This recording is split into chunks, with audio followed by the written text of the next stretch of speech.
originally met Emet over Tumblr, actually. And quickly we discovered that we had a lot of common friends from the Jewish community. He went to a day school that I knew had friends who went to high school there. Would have been a year off in school, grew up like a half hour away from each other in similar Jewish communities. And then when we connected over chronic illness on Tumblr, we became friends pretty quickly. And when Emet came for his rabbinical school interview, he stayed at my place overnight, and that's kind of how we became friends. We were both in college at the time. He was at college at Purchase, and I was living in Philadelphia. I was a Temple College student at the time. That was probably then, it would have been like probably 2016 or 2017 would be the first time we met in person. We met online probably a little before that. It started as an online friendship. When Emet did eventually move to Philadelphia, we both started teaching at Aesthetics Torah School. I would see Emet occasionally at different events. I think we went to a pride thing once together with a couple of our other chronically ill friends. So we didn't see each other frequently, but there was like a nice understanding of people in similar situations. We were friends for about 3 years. Can you tell me a little bit about your role in Emet's care network? I think I helped Emet get in contact with some of the doctors in Philadelphia that he saw. And I also would spent a few nights in the ER with him at various times. Say that was most of it because I was also dealing with similar issues myself. I was definitely there quite a bit in the hospice. I lived pretty close to the Rittenhouse one, so I used to visit him there and a couple times a week when he was there, and then I only had been to the one in the suburbs about twice before he passed, and I was the last 24 hours. So when you walk in at Emet's hospital, can you tell me a little bit about what did it look like and who was there?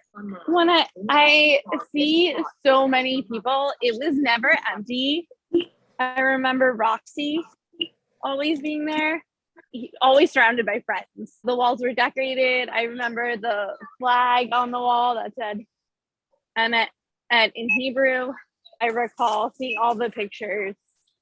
I visited quite a few times. I remember you being there. I remember Nico being there. I remember Oren being there. Actually, that was me and Oren dated for a little while. During that time, we started dating. I remember it being really colorful. It was especially the Rittenhouse one was much more clinical than the other one, but it never felt that way when we were there. There was a lot of different warm decorations. I feel like there was fairy lights possibly at one point. I mean, there was not a bare inch of wall space. I remember there being a pride flag. Yeah. Like lots of rainbows. Lots of rainbows. Lots of art everywhere. Mm-hmm. It was clearly a place of just that was surrounded by warmth and love and personal touches, which you don't expect in that setting. Can you speak a little to Emet's hospice room as a cross-disability space?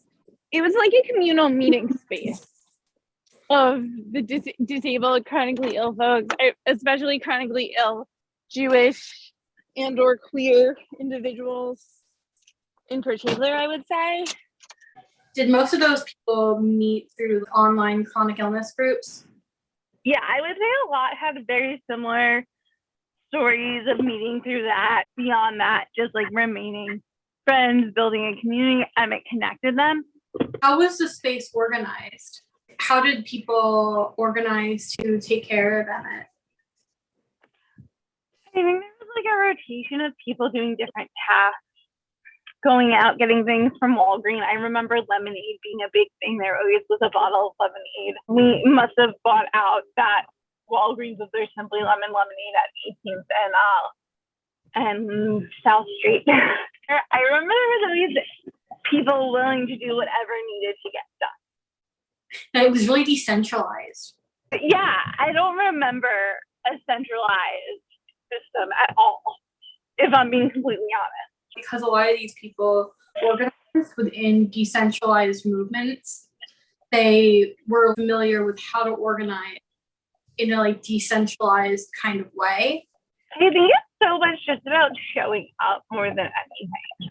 And I think it was a lot of people that were really good at showing up without being asked. I think it speaks to the Jewish community in a way too. My experience with the Jewish community many times, and I think it was only intensified in this case with the overlapping of so many communities that we're so used to having to organize in some way and step up to take care of each other. A brief moment in time, there was a little congregation of which Emet was the rabbi. Yeah, that sounds right. How do you think the skills of the people who were involved made the organizing possible? I think there were a lot of creative people that were really good at creating solutions to problems and create in different ways that were outside the box. Do you think the fact that there were rabbinical students and rabbis there, do you think that helped with kind of the organizing of the space? Bring Shabbat, the Emet in hospice, training in palliative care. Yeah, I mean, I think there was definitely a lot of Jewish communal practices that would set a tone for the response that everyone had. I feel like Judaism gives us a good playbook on these situations and has like taught us growing up so we don't, to the point that when we are in a situation like that, we don't always have to think or be asked, we just do. Meal trains are new to the rest of the world. We've been doing them forever. Caring for each other is something that we're taught from a very young age. I remember once being in a hospice, buying my singular box of gluten-free muffs and thing of tempting cream cheese, and someone being like, coming up to me and like expressing concern, is that all you're eating for Passover? You're not eating, you need to eat more. Yeah. Mind you, I was 95% too fed at the time, but one of my roommates was like, wow, I wish I was part of a culture and community in which people felt comfortable approaching you in the grocery store and expressing concern and care. What's interesting about Sabra Kadisha and Israel is in most Jewish communities, that's the first organization that's set up, surrounding mourners with whatever they need. Our grieving rituals mimic the actual timeline of grief that people need. Yeah.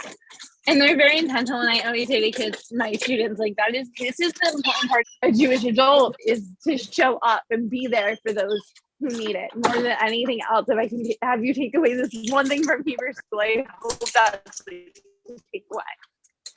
I care if you can read Hebrew. I care if you know that you're supposed to show up. Judaism was the original mutual aid. And I think like it's part of it's like a trauma-based reaction. It's great, but it's a good way. Have you seen the movie Crip Camp?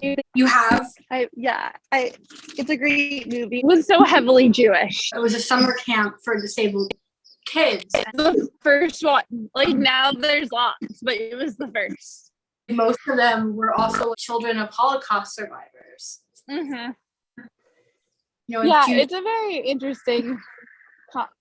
And I think also growing up as a disabled child of a Holocaust survivor was probably a different experience.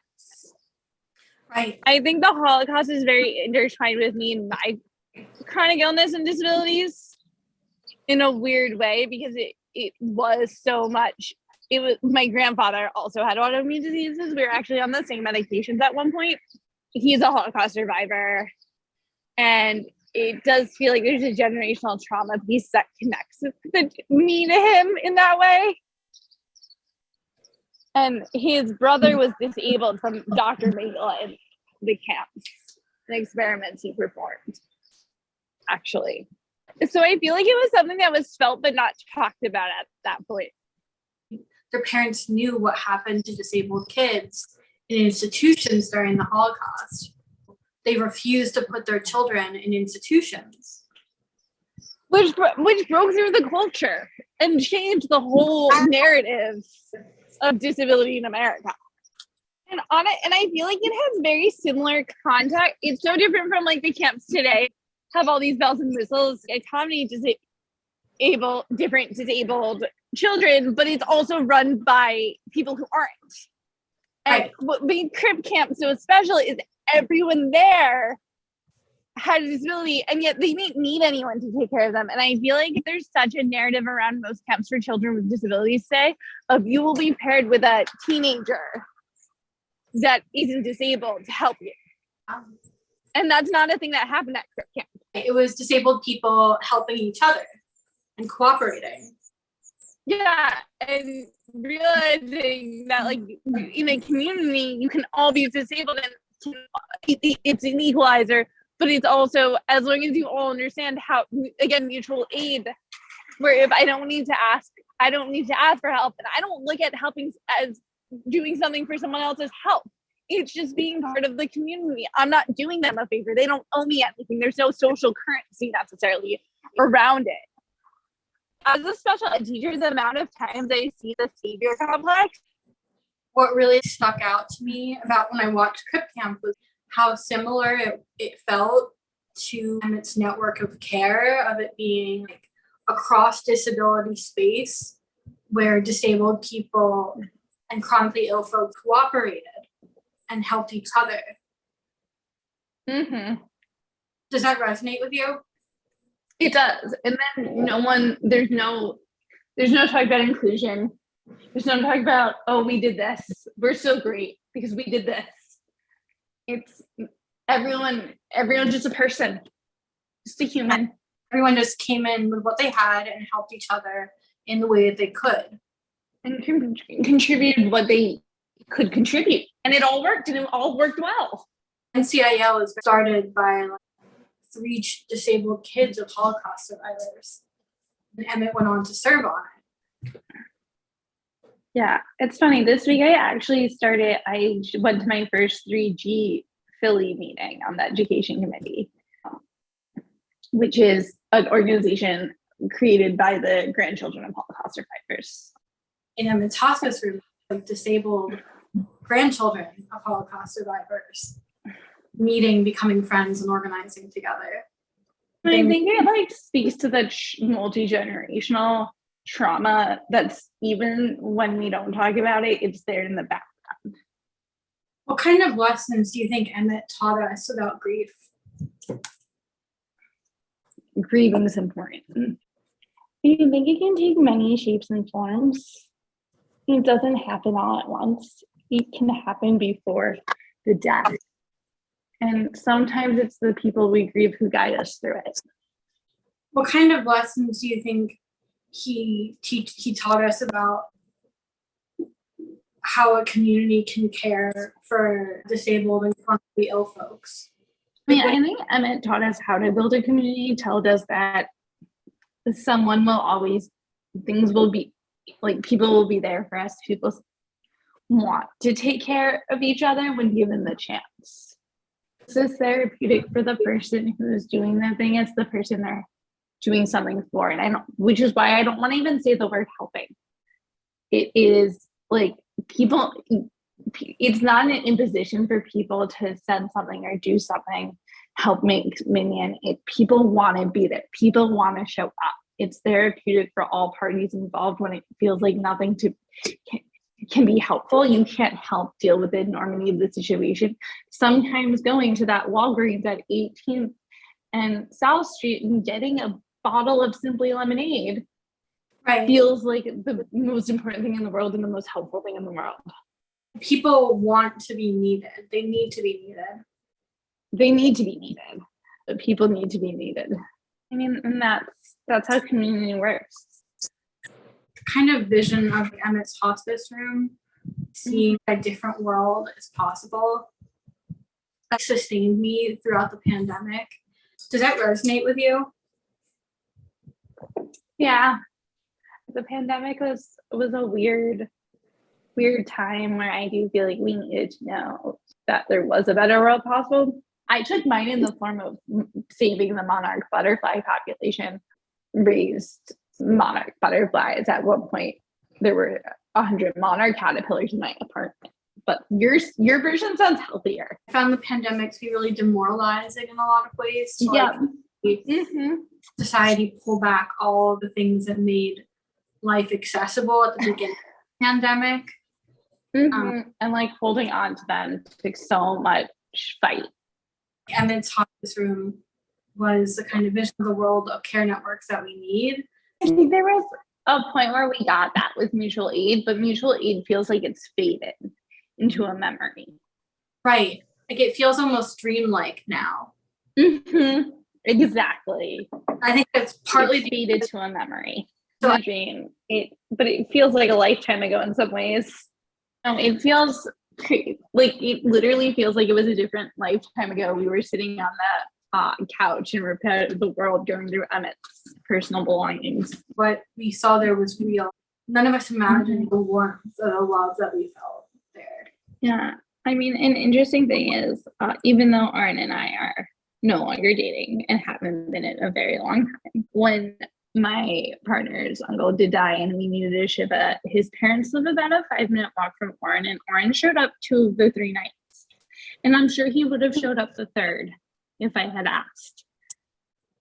And that was so powerful to me.